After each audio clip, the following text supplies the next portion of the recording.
नमस्कार, मैं हूं अंकुर और आप देख रहे हैं सत्य हिंदी का न्यूज बुलेटिन। एक नजर अब तक की सुर्खियों पर। ईरान द्वारा इजराइल पर मिसाइल हमले के बाद मिडिल ईस्ट में तनाव और बढ़ गया है। एक और जंग का खतरा मंडराने लगा है। इजराइल पर मिसाइलें दागने के बाद ईरान रिवॉल्यूशनरी गार्ड्स कॉर्प्स यानी IRGC का बयान आया है। IRGC ने बयान जारी कर कहा कि मंगलवार आधी रात को इजराइल पर जितनी भी मिसाइलें दागी गई हैं, उनमें से 90% मिसाइलें टारगेट पर पहुंची हैं। IRGC ने कहा कि ईरान सरकार के इंटेलिजेंस से इजरायली सरकार खौफजदा है। बता दें, इजराइल पर हमले के लिए ईरान ने जिन मिसाइलों का इस्तेमाल किया है, उन्हें ईरान के अब तक के सबसे आधुनिक हथियार बताया जाता है। इजराइल पर दागी गई मिसाइलों में फतह मिसाइल शामिल भी थी। जानकारों का कहना है कि ईरान ने पहली बार इन मिसाइलों का इस्तेमाल किया है। वहीं ईरान द्वारा मिसाइल हमले किए जाने पर इजरायली प्रधानमंत्री बेंजामिन नेतन्याहू ने कहा कि ईरान ने मिसाइल दागकर बहुत बड़ी गलती की है, इसकी कीमत उसे चुकानी होगी। इजराइल पर 181 मिसाइलें दागने के बाद ईरान ने एक बार फिर नेतन्याहू को धमकी दी है। ईरान के आर्म्ड फोर्सेस के chief of staff major general Mohammad Bagheri ने कहा कि अगर इजराइल ने जवाबी कार्रवाई की तो ऑपरेशन कई गुना अधिक जोरदार तरीके से दोहराया जाएगा। उन्होंने कहा कि मिसाइल हमले तेज किए जाएंगे और इजराइल के सभी बुनियादी ढांचों को निशाना बना जाएगा। उन्होंने कहा कि ईरान ने इजरायली नागरिकों को निशाना बनाने से परहेज किया है। हालांकि अगर इजराइल ईरान को लेकर शत्रुता जारी रखता है तो नागरिक को निशाना बनाना पूरी तरह से संभव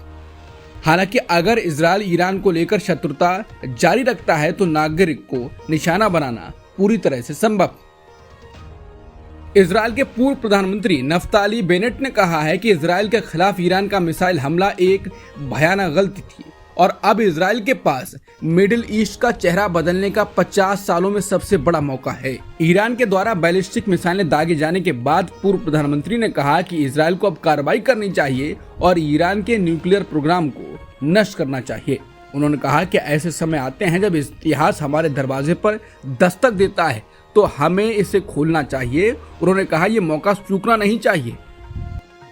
ईरान के टॉप सैन्य जनरल का कहना है कि जुलाई में देश के खिलाफ इजरायली शासन की आक्रामकता के बावजूद देश में आत्म संयम बरता, लेकिन हिजबुल्लाह के महासचिव और एक शीर्ष ईरानी कमांडर की हत्या के बाद उसका धैर्य जवाब दे गया।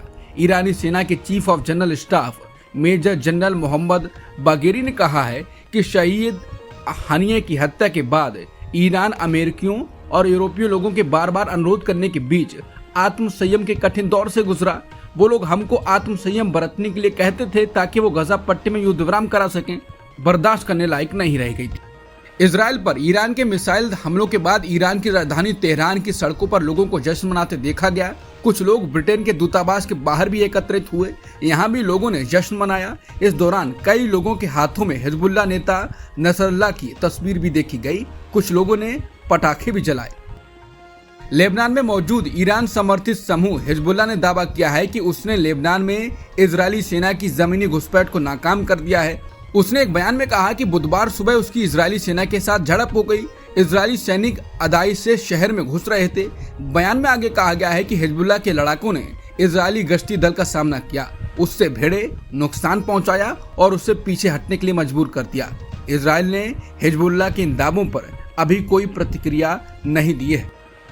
अल जजीरा की रिपोर्ट के मुताबिक जमीनी आक्रमण में हिजबुल्लाह और इजरायली सेना का आमना सामना हो गया। इस दौरान इजरायल की सेना को भारी नुकसान हुआ। रिपोर्ट के मुताबिक इस समय इजरायल के उत्तर में सैनिकों को लेने के लिए लगभग 20 एम्बुलेंस इंतजार कर रही हैं, जिन्हें हेलीकॉप्टर द्वारा लेबनानी बॉर्डर एरिया से निकाला जा रहा है। रिपोर्ट में कहा गया है कि हमारे पास 2 पुष्ट बयान भी हैं। इजरायली सेना की ओर से कहा गया है कि बॉर्डर पर इजरायली सैनिकों और हिजबुल्लाह बलों के बीच झड़पें हुई हैं। इसकी पुष्टि हिजबुल्लाह ने भी की है। तो ऐसा लगता है कि ग्राउंड ऑपरेशन शुरू होने के बाद ये पहली आमने सामने की घटना है। रिपोर्ट में कहा गया है कि हवाई हमलों में इजरायल का अपर हैंड है, लेकिन जब बात जमीनी हमले की आती है तो हिजबुल्लाह के पास भी ताकत है और बढ़त है। ये उनका क्षेत्र है। रूस ने ईरान और इजरायल की लड़ाई पर बयान दिया है। रूस की विदेश मंत्रालय प्रवक्ता मारिया ज़खारोफ ने कहा है कि वेस्ट एशिया रीजन में अमेरिकी राष्ट्रपति जो बाइडेन की नीति फेल साबित हुई है, क्योंकि क्षेत्र में तनाव बढ़ रहा है। रूस ने कहा कि मिडिल ईस्ट में बाइडेन प्रशासन की पूरी विफलता रही है। हरियाणा चुनाव से पहले एक बार फिर हरियाणा सरकार ने डेरा सच्चा सौदा प्रमुख गुरमीत राम रहीम को 20 दिन की पैरोल दे दी। आज सुबह 6 बजे राम रहीम भारी सुरक्षा के बीच जेल से बाहर निकल आया। रोहतक जेल से राम रहीम बरनावा आश्रम गया। यह आश्रम उत्तर प्रदेश के बागपत में है। बता दें, राम रहीम को पैरोल मिलती ही रहती है। वो जेल में कम, जेल से बाहर आने की खबरों में ज्यादा रहता है।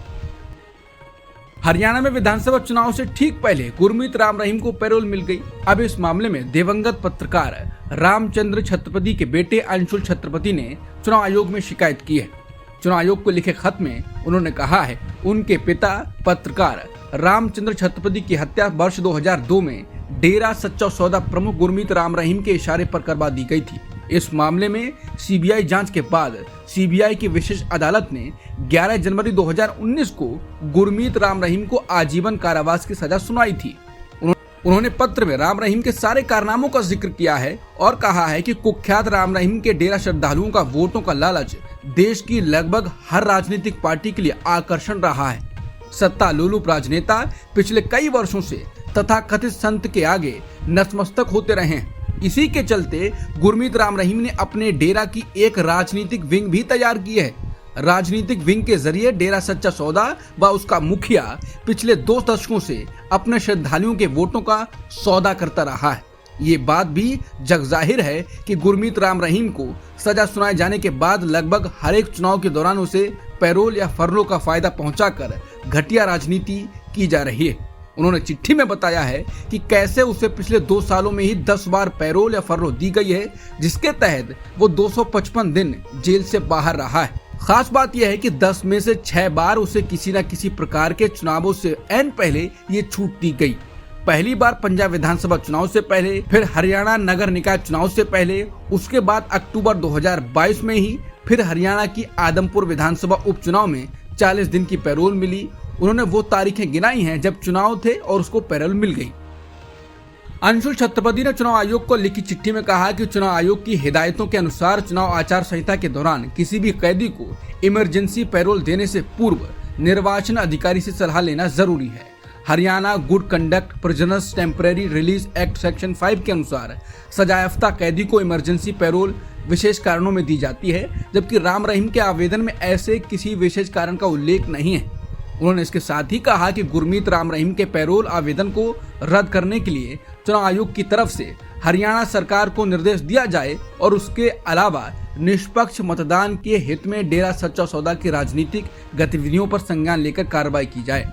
इसके अलावा उन्होंने सत्य हिंदी से बात करते हुए कहा कि कानून का मजाक बनाया हुआ है, इलेक्शन कमीशन को सही भूमिका निभानी चाहिए। उन्होंने सरकार को भी निशाने पर लिया और कहा कि सरकार बिल्कुल नंगी होकर ऐसा करने में लगी हुई है। उन्होंने सुप्रीम कोर्ट से मामले का स्वतः संज्ञान लेने की मांग की और सुप्रीम कोर्ट से उम्मीद जताते हुए कहा कि पहले की तरह यहां भी कोर्ट सरकार पर इस मामले में तमाचा लगाए।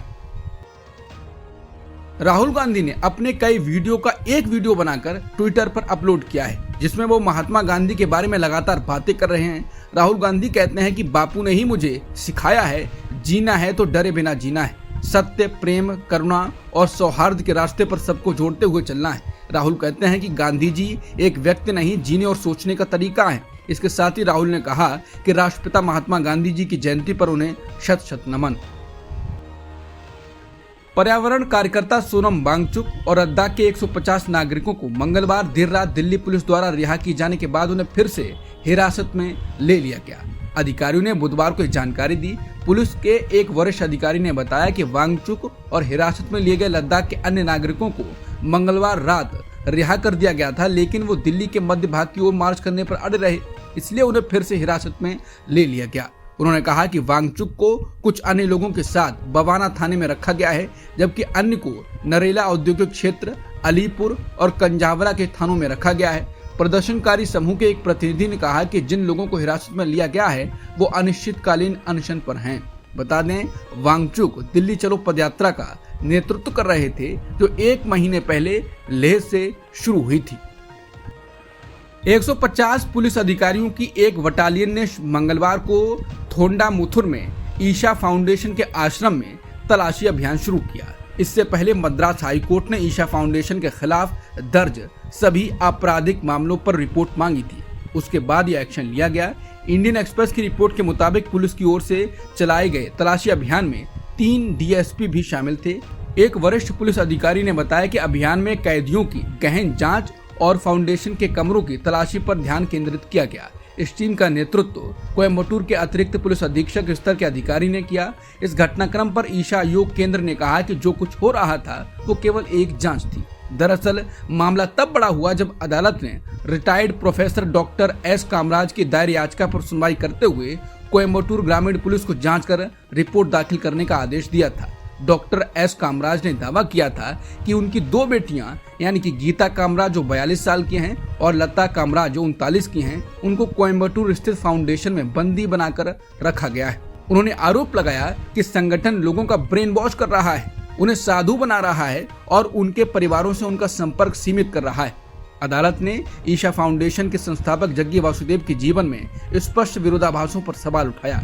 Justice SM. सुब्रमण्यम और वी शिवगणम ने पूछा कि जैसा कि जग्गी अपने अनुयायियों के बीच जाने जाते हैं, जिनकी अपनी बेटी विवाहित है और अच्छी तरह से बसी हुई है, अन्य युवतियों को अपने सिर मुंडवाने, सांसारिक जीवन का त्याग करने और अपने योग केंद्रों में सन्यासी की तरह रहने के लिए क्यों प्रोत्साहित कर रहे हैं। बाबर आजम ने सोशल मीडिया पर जानकारी दी कि उन्होंने पाकिस्तान क्रिकेट टीम की कप्तानी से इस्तीफा दे दिया है। उन्होंने पोस्ट में अपनी कप्तानी के अनुभव को शानदार बताया, साथ ही अपने फैंस का शुक्रिया कहा। अब तक की सुर्खियों में इतना ही। बाकी खबरों के लिए बने रहिए सत्यहिंदी.com के साथ।